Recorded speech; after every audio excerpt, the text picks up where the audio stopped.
নারায়ণগঞ্জ মহানগর বিএনপির অন্তর্গত সদর থানা বিএনপির আওতাধীন 11 নং ওয়ার্ড বিএনপির প্রাথমিক সদস্য নবায়ন ও নতুন সদস্য ফর্ম কার্যক্রম বিতরণ অনুষ্ঠান অনুষ্ঠিত হয়েছে। সোমবার 7 জুলাই বিকেল 4টায় খানপুর বরফকল মাঠে 11 নং ওয়ার্ড বিএনপির উদ্যোগে এই অনুষ্ঠানের আয়োজন করা হয়। নারায়ণগঞ্জ মহানগর 11 নং ওয়ার্ড বিএনপির সভাপতি হাবিবুর রহমান মিঠুর সভাপতিত্বে ও সাধারণ সম্পাদক আবুল হোসেন রিপনের সঞ্চালনায় অনুষ্ঠানে প্রধান অতিথি হিসেবে উপস্থিত ছিলেন নারায়ণগঞ্জ মহানগর বিএনপির আহ্বায়ক অ্যাডভোকেট শাখাওয়াত হোসেন খান। প্রধান বক্তা হিসেবে উপস্থিত ছিলেন নারায়ণগঞ্জ মহানগর বিএনপির সদস্য সচিব অ্যাডভোকেট আবু আলী ইউসুফ খান টিপু। বিশেষ অতিথি হিসেবে উপস্থিত ছিলেন নারায়ণগঞ্জ মহানগর বিএনপির সিনিয়র যুগ্ম আহ্বায়ক অ্যাডভোকেট জাকির হোসেন, যুগ্ম আহ্বায়ক মনির হোসেন খান, মহানগর যুবদলের আহ্বায়ক মনিরুল ইসলাম সজল, মহানগর বিএনপির যুগ্ম আহ্বায়ক ফতেহ মোহাম্মদ রেজা রিপন, সদর থানা বিএনপির সভাপতি মাসুদ রানা, সাধারণ সম্পাদক অ্যাডভোকেট এইচ.এম. আনোয়ার প্রধান। এছাড়াও আরও উপস্থিত ছিলেন মহানগর বিএনপির আহ্বায়ক কমিটির সদস্য অ্যাডভোকেট রফিক আহমেদ, ডাক্তার মুজিবুর রহমান, মাহবুবুল্লাহ তপন, মহানগর মহিলা দলের সভানেত্রী দিলারা মাসুদ ময়না, 11 নং ওয়ার্ড বিএনপির সিনিয়র সহসভাপতি মনির হোসেন মুকুল, সহসভাপতি মিজানুর রহমান শামীম, সহসভাপতি মীর ইয়ামিন আলী, যুগ্ম সাধারণ সম্পাদক মিজানুর রহমান মিজু সহ বিএনপি ও অঙ্গ সংগঠনের নেতৃবৃন্দ। আর তারেক রহমানের হাত ধরে ফ্যাসিবাদ মুক্ত বাংলাদেশ হয়েছে। আমরা বলতে চাই, আমাদের নেতা তারেক রহমান এই দেশের গণতন্ত্র পুনরুদ্ধারের সংগ্রাম করেছেন। সেই সংগ্রামকে ধ্বংস করার জন্য এই ভোটের পরিবেশকে নষ্ট করতে চাচ্ছে।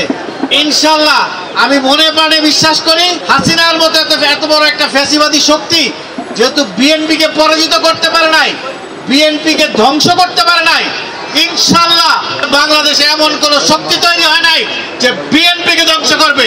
বিএনপি রাজপথে ছিল, রাজপথেই আছে ইনশাল্লাহ। বিএনপি কখনো বাংলাদেশের বাইরে কোনো প্রভু নাই।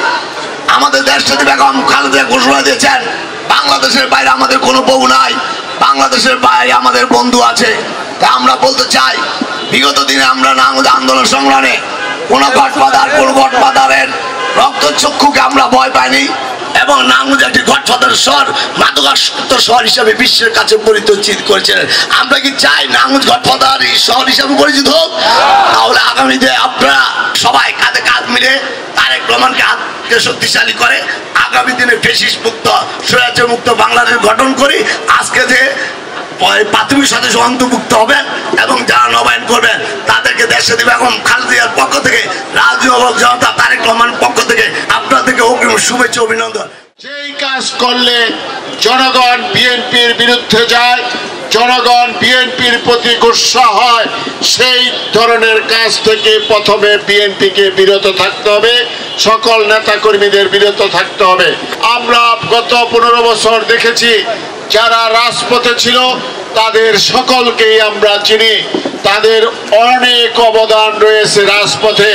তাদের নিয়েই নারায়ণগঞ্জকে আমরা গড়ে তুলব। বাংলাদেশে একটি জাতীয় নির্বাচন হবে, প্রস্তুত হতে হবে, জনগণের দ্বারে দ্বারে যেতে হবে, আমাদের সকলকে ঐক্যবদ্ধ থাকতে হবে, নিজেদের মধ্যে কোনো বিভেদ সৃষ্টি করা যাবে না।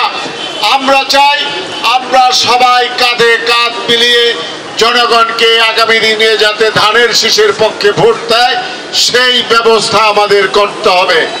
আমাদের এখন সময় জনগণের জন্য কাজ করা। আগামী নির্বাচনে বিএনপিকে ভোট দেয়, ধানের শীষে ভোট দেয়, আমাদের নেতা তারেক রহমানকে ভোট দেয়। রিপোর্ট করেছেন সাগর খান, NN TV, নারায়ণগঞ্জ।